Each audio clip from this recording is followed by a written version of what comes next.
auzu billahi samil alim min sharri sheytaani rajim bismillahi rahmaani rahim wala xawla wala quwwata illa billahi azim. maa ngi tudd Ama Ngom di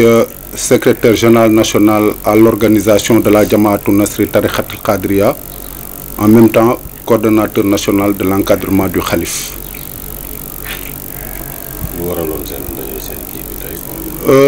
li waral su daje tey bi du dara lu dul tirer bilan gàmmu annuel bi nga xam ne moom la ñu génn muy guddi Cheikh na Cheikh Talibou édition 2019. balaa may dugg ci bilan bi damay sant yàlla sant le mouvement national bu Jamaatu Nasri Tarixatul Qadriya ak son président national Pape Dione, di sant suñu xalifa di Chérif Cheikh na Cheikh Naama Aydara bi nga xam ne lëkkoon na ak waxeet xalifa Cheikh na Cheikh Abdoul Aziz xalifa Cheikh na Cheikh Saad Bou bi nga xam ne waxeetu lëkkoon na ak mbooloom ak taalibeem ci alalam ak alalu taalibe yi ci seen ñaq ak seen coono ba taxawal bés bi nga xam ne dafa am dayo régional sous-régional et international muy bés boo xam ne ñetti fan lay am bésu àjjuma bi bésu samedi bi ak bésu dimanche bi àdduna yëpp di fi daje. ma leen di sant ndax bu gàmmu gi amee réussite ren ñoom la. may sant aussi le président national du mouvement des jeunes ak mouvement bi mu ëpp ak les présidents régionaux de jeunesse, présidente nationale mouvement des femmes et des jeunes féminines ak daayira yi nga xam ne ñu ngi ci biir région yëpp ak seeni président ak ñi nekk ci sous-région bi ak au niveau de la diaspora ñoo taxaw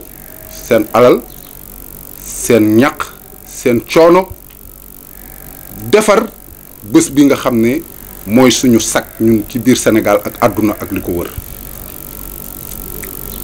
bilan bi may tiré nag mooy que ñun ñi nga xam ne ñooy njabootu Chérif Cheikh na Cheikh Naama Aydara waxeet di xalifa Cheikh na Cheikh Abdoul Aziz di xalifa Cheikh na Cheikh Saad Bou bés bii di ndono ci ñun ak kër gi ñu donnee ko ci suñu waajuru sëriñ di suñu sang di Cheikh na Cheikh Abdoul Aziz du Cheikh na Cheikh Talibou xalifa Cheikh na Cheikh Saad Bou àdduna yëpp xam ko mu am taxawaay bu rafet ci réew mi ak lu ko wër xalifaam am ko ci réew mi ak lu ko wër sos bés bi muy sagu Thiès di sagu Sénégal di sagu àdduna ñu war ko ñu koy bokk ak jullit ñëpp sans exception. ñu am ci lu ñu naqari lool mooy ko bi ñu déglee mooy bés bi di ko liggéey gouvernement Sénégal daf ñoo seetaan te nag bu ñu wax gouvernement Sénégal du ñu indexé kenn le premier responsable mooy le président de la République Macky Sall mi nga xam ne relation ak Chérif Cheikh Naama Aydara kenn réeréewu ko mbir mais domaine boobu du ma ci dugg parce que ñoom ñaari kilifa lañ ñoom ñoo ko seq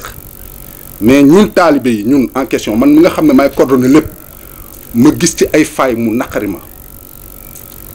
jamono président de la république Abdoulaye Wade 150 policiers ñoo daan wàcc ci kër gi lépp lu fi war ci gàmmu bés bi jotee ci wàllu teraanga hygiène sécurité ak vidange dañ ko daan def ci këru jàmm gën yi bi fi Macky Sall bi fi Abdoulaye Wade jógee ba léegi loolu dafa am léthargie et pourtant li ma ci mën a constater tuuti mooy que jamono Abdoulaye Daouda Diallo ministre de l'intérieur daan nañ am ay 80 policiers mais avec Aly Ngouille Ndiaye 24 policiers la ñu am ñuy relever. ONAS taxawu fi kër yi 2 ans kenn vidéo leen këru jàmm gën yi service d'hygiène boo waxee ñu ne dañu am problème mu produit te loolu du ma ko impliqué kenn ku dul président Macky Sall parce que gàmmu gi am na dayo boo xam ne nii fu ne la àdduna jóg gis ngeen marché bi ba léegi tëju c'est un marché d'intégration sous-régional ñëpp a fii ñëw di jóge fu ne Mali Guinée Mauritanie ñëw di fi jaay seeni marchandises àdduna di fi daje mais bu dul dara l'État a la responsabilité de veiller sur la sécurité des pèlerins, hygiène et santé, mais zéro. lii dafa nekk loo xam ne nii dañ koy metti lu lool te ñu constaté nag président de la république taxawaay bi mu am ci këru diine yi te moom xam na kër gi kenn du ko koo jàngal xam na kuy Cheikh na Cheikh Abdoul Aziz Aïdara waxeet am na de très bonnes relations avec le khalife Cheikh na Cheikh Naama Aïdara mais léthargie bi am pour lan wala boog ñi koy jox information ci kër gi ñoo koy jox de fausses informations te nag maa ngi leen di rappeler benn affaire en 2011 Abdoulaye Wade taxawaay bi mu amul ci kër gi mais bi Macky président de la république Macky Sall soxlaa réew mi daf ma woo ba ma ñëw jamono ba man Ama Ngom maa doon président national mouvement des jeunes daf ne ma yow yaay sama chargé de relation avec l'État jógal nga dugg ci taalibe yi ànd ak ñoom ngeen ànd ak Macky Sall jàppale ko mu jël réew mi te responsable politique yi ma bokkal fii Thiès li may wax leer na leen xam nañ ko bu baax dama daan bokk ak ñoom réunion di toogandoo ak ñoom ñëpp ministres yi ak directeurs généraux yi ku ci xool Ama Ngom xam nga ko bu baax Macky 2012 man maa fa dugal man la Chérif yónni te ba léegi jógul ci loolu mais donc bu loolu amee daf ñuy naqari dañoo bëgg ni mu téye yeneen këru diine yi mu jàppee ko suñu kër gi ni mu jàppee yeneen sang yi ci réew mi ñu ciy bëgg loolu ndax kuy jàppale diine ñun waa kër Seydina Mouhamed Sallallahu alayhi wa sallam di kontaan mais na ci ñun ay citoyen lañ na ko jàppee suñu sëriñ bi jox ko gëdd bi ci war lii moom la ñu déplorer di ko mettitlu mu naqariñ beneen affaire mooy que fondation Servir le Sénégal Marème Faye Sall la première dame bu ko tuddeewul woon Servir le Sénégal man du ma ci wax mais dañuy ay sénégalais muy servir le Sénégal te gisuñ suñu bopp ñun serviruñu amul gàmm buy jot te duñu bind ñun correspondance yi man maay président secrétaire général à l'organisation correspondance yi du dem ci fondation bi non musuñu fee indi xànc ak moroomam te Marème Faye Sall fu ne lay dugg dara ump ñu ci li muy def ci Thiès ñu koy rafetlu lool nag ndax waa kër Seydina Mouhamed sallallahu alayhi wasallam kuy jàppale ci kër dem dañ koy rafetlu mais nag ñun taalibe yi ay Sénégal lañ dañoo war a gis loolu ci suñu sang bi ak ci kër gi ñu koy déplorer di ko metti lu lool buñ dul ay Sénégalais aussi ñu wax ñu ko may lancer un appel nag parce que Cheikh Naama Aïdara man la jëloon sama loxo dugal APR ma bokk ci instance yëpp ba convergence des cadres xam nañ ma bu baax may lancer un appel taalibe yëpp fu ñu munti nekk pël séeréer olof joola non ne leen tekk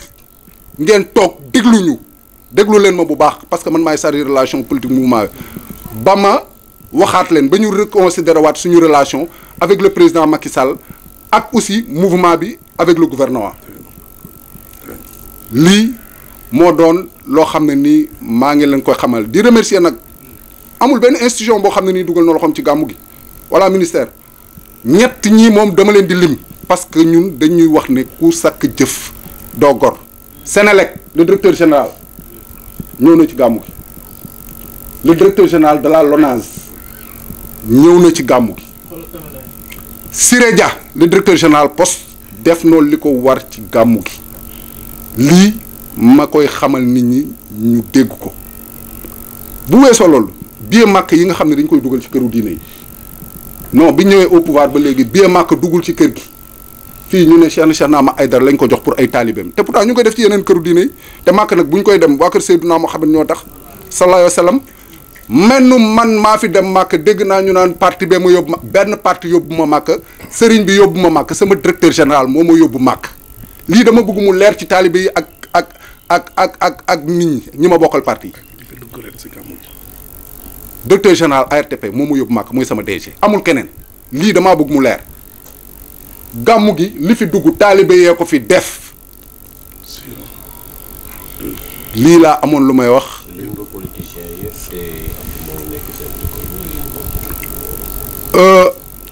du ma dugg ci boobu détail parce que man ak moom ñoo bokk parti bi waaw. mais est-ce que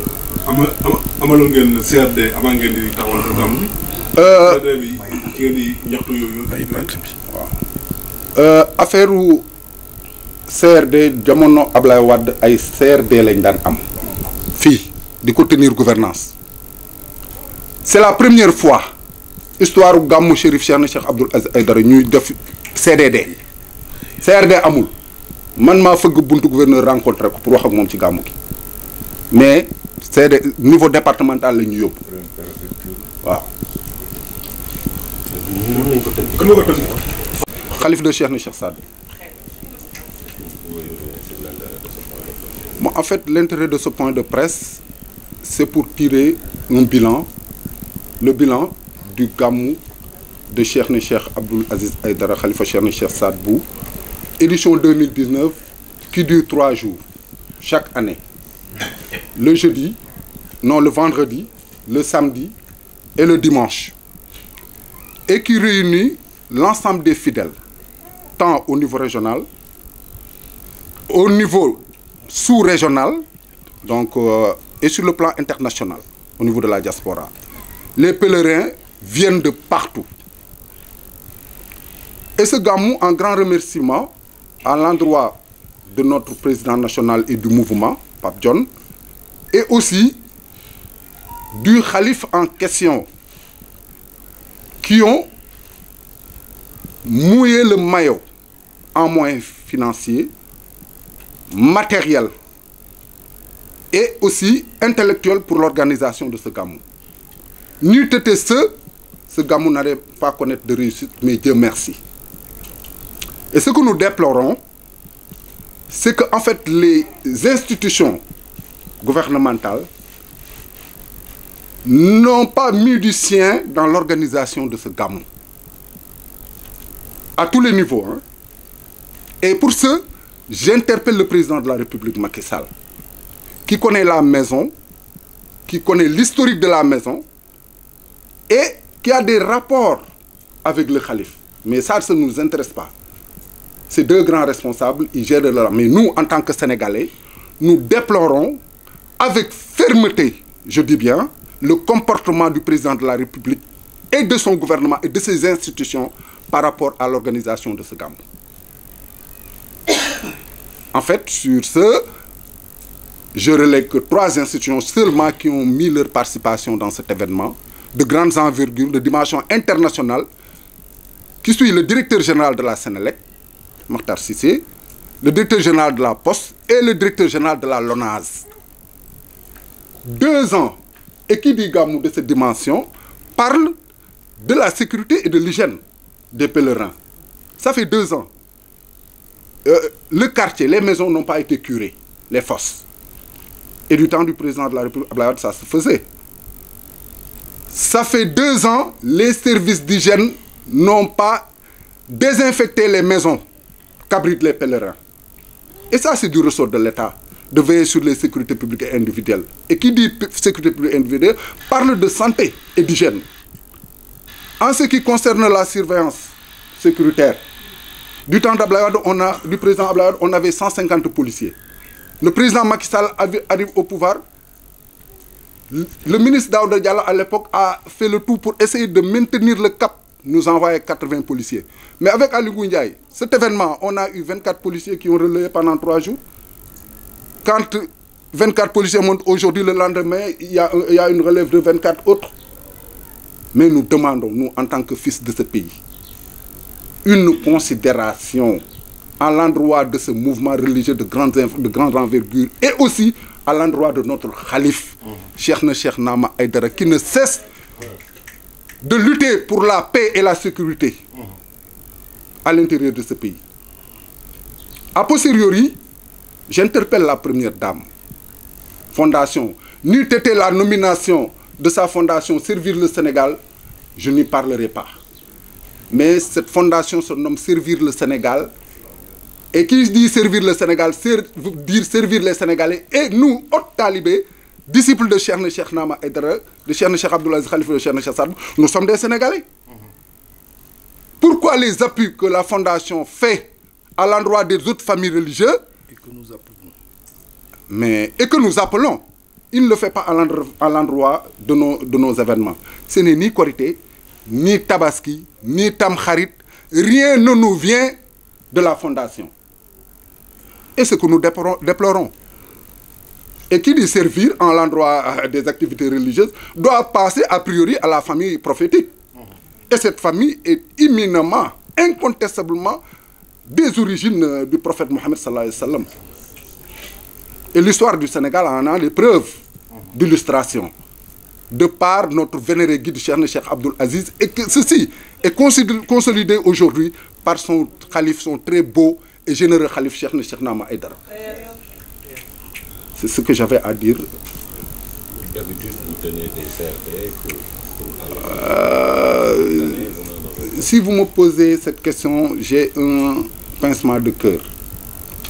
Les CRD d'habitude, ça se passait au niveau de la gouvernance, c'était des CRD. Mais cette année, c'est un CDD qu'on a tenu.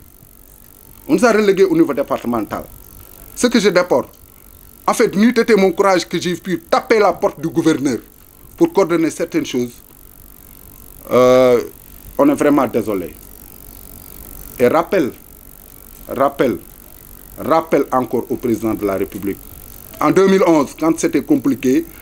le Cheikh Nama Aïdara avait pris ses responsabilités par ma personne, demandé, compte tenu des relations que le président Macky Sall avait avec son père, Cheikh Abdoul Aziz, Khalif de Cheikh Saad Bou, de conduire la destinée politique du mouvement à l'endroit de l'APR. Et c'est ce que j'ai fait. Jusqu'à présent, les hauts cadres me connaissent du combat que j'ai fait à l'endroit de l'APR et je m'en tiens là. Assalamu alaikum wandiraɓe fulɓe. On calminama inde Cheikh l'Islam Cheikh Nema Aïdara, Khalifa Cheikh Abdoul Aziz, Khalifa Cheikh Saad Bou. Commune Malik Ba laydata mon président régional mo Thiès. Goto fof mbo andi gammu baɗeteɗo hitande fof ko minen palato hoɓɓe ɓe saabu minen goni e région he. Ko metti amen ko ha miɗen mbaɗa conférence de presse noon woni ni no wuro ngo jaggira te min jii gure ɗe fof no ɗi jaggira façon teranga fof mbo yaha gure diine he miɗen hen belti saabu ko tanum nelaɗo Allah kam woni kilifa fof en. Nden noon soɓe ƴetti teranga ɓe totta gure diine he min gondata hen min d'accordat hen woni ko metti amen ko wuro Cheikh Abdoul Aziz ngo ɓe jeeɓi ɓe poti henga wat teranga gammo ari hikka miɗen mbaɗanno CRD ɓe nawi amen CDD elleno koɓe hibbitɓe amen keeci te goto fof mbo andi kala gonɗo lisde he haɗa woni juulɗo mbabiɗa ko caggal nelaɗo Allah sallallahu alaihi wa sallam te wiyama sallallahu alaihi wa sallam mbiya Cheikh Nema si nelaɗo yettinoma hande e Thiès ko jamma gen huccata wuro Cheikh Nema Aïdara, Khalifa Cheikh Abdoul Aziz, Khalifa Cheikh Saad Bou. Ko taki miɗen laya ɗum noon min jeyama e darnuɓe makki. Min jeyama e darnuɓe ɗum min dararani ɗum ha kay yahe hoore laamo he. Nden noon si woni hoore laamo he min jakorima min jaggirani yeeɓi Khalifa général Cheikh Abdoul Aziz, Khalifa Cheikh Saad Bou ɗum mettata amen. Min layani hay ndigo noon si wona yo yecco wuro ngo yo andu wuro ngo ko e gure diine he ngo jeeya yo andu wuro ngo kam ngo woni yeeso gure diine he kala cheikh gonɗo ɗo han walla ceerno gonɗo ɗo han haɗa totte teranga min gañananima ɗum kono ala mo ɓuuri hen han Cheikh Nema. Gandon noon miɗen puccidi guite amen miɗen ƴeewa kala ɗo teranga yaha e nder Sénégal min jii min dakkori hen kono min jiɗi ko baklita ɗon e wuro ngo ganduɗa kam goni wuro nelaɗo. Madame Sarwir le Sénégal woni joom suudu président de la République du Macky Sall. Teranga o mbo waɗata gure hay tuuruji ɗi si woodi tour mawɗo ɗum ine nawa toon teranga. Nden noon gambo mo ganduɗa komo gammo international. Mali arat ɗo, Mauritanie,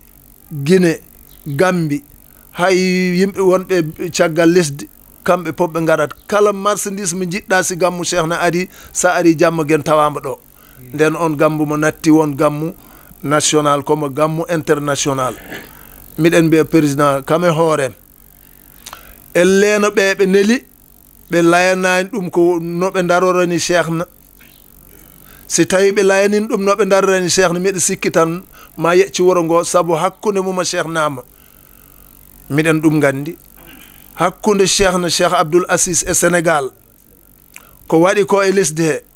du'aw mum keddiɗo oɗo ala hombo haani si gammu mum darima teranga waɗe ɗo si gammu mum darima yimɓe fof darano ɗum ko o joguiɗo organisation haali ko joni kol gonga miɗen tottateno 150 policier walla 80 policier kono hikko ko policier ɓe nogas nayyi min totta miɗen jahanno CRD hekko min nawa CDD wadde elleno kamɓe koɓe ruttuɓe wuro ngo keeci nden wuro ngo ruttaki keeci saabu ko wuro nelaɗo Allah sallllahu alayhi wa sallam kala mo mbawɗa ɗo waɗan goppuɗa nelaɗo a waɗi ko hanani nden noon miɗen lança appel président omo ganduɗa kam woni e hoore lesdi he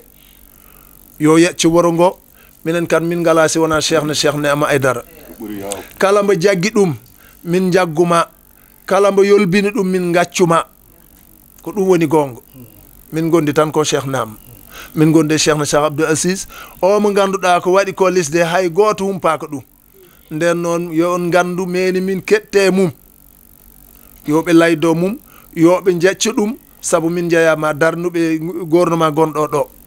te noon min kangaka komin yimɓe komin sénégalais en comme tout le monde nden noon yo on jecce wuro ngo ɗum dal jinnomi haal e ɗemgal pular miɗo nodda noon département ji ɗiɗi ganduɗa kamɗe fof min ardiɗi e département ji gonɗiɗi e région ngaji ɗiɗi ganduɗa ko ɓe ardiɓe région ngaji ɗi goni toon miɗa ɓe nodda e nde dande nde kalanmi yoɓe gandu cheikhna ama min jogui kala mbo jaggi ɗum a jaggi amen kala mbo yolbin ɗum a tokni amen ɗum dal jinnomi haal assalamu aleykum wa rahmatullah